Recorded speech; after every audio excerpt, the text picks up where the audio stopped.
I'm Alex Ramel, a state rep from the 40th district that includes Bellingham and Anacortes and also includes the San Juan Islands. Hey folks, I'm Dave Paul. I represent the 10th Legislative District. My family and I live in Oak Harbor.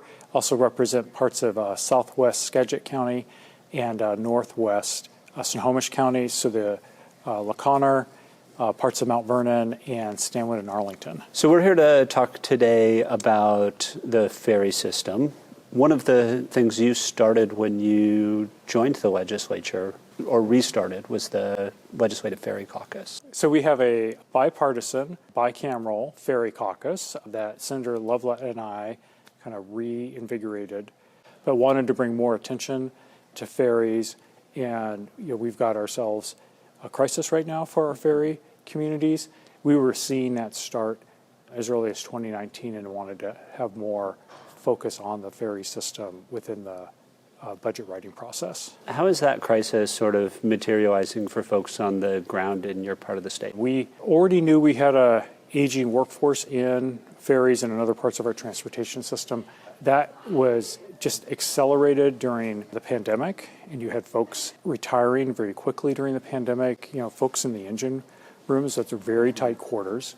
So we knew we needed to address the recruitment of folks into our ferry system, and the pandemic just accelerated that. And so wanted to make sure that we were getting more attention on recruitment and training of staff and to get ahead of that curve. Because of that good work, we're just now kind of catching up and having enough folks crewing the vessels.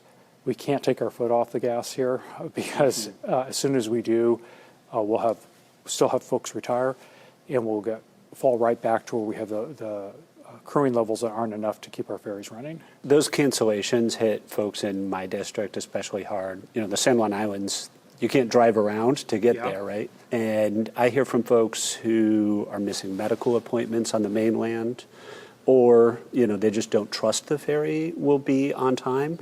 And so they have to, if they've got a critical medical appointment or something like that, they have to go over the night before and take a hotel, and that's added expense and real inconvenience.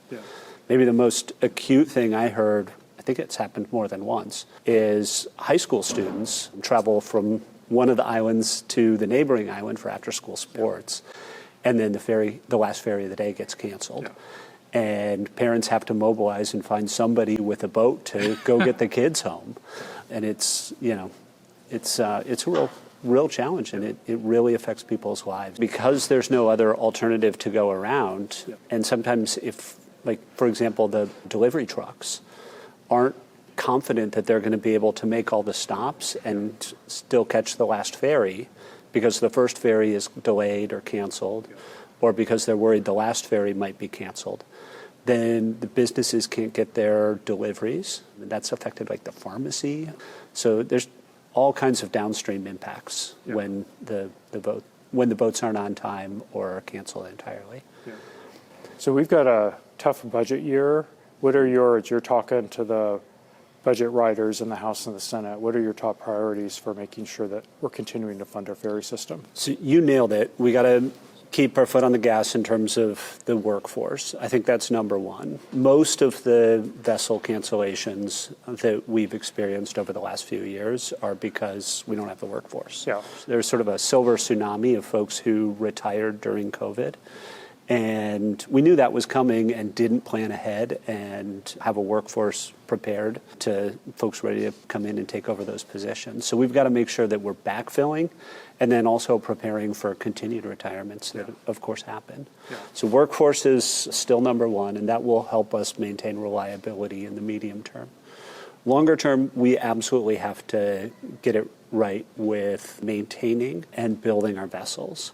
We've got a plan right now for building 5 new vessels, and we're expecting bids back for that in April. Those aren't going to be done next year, but they'll be done in the next few years. And so we've got to make sure that when those bids come in, we're ready to say yes and get construction started. Those are my top priorities. How about you?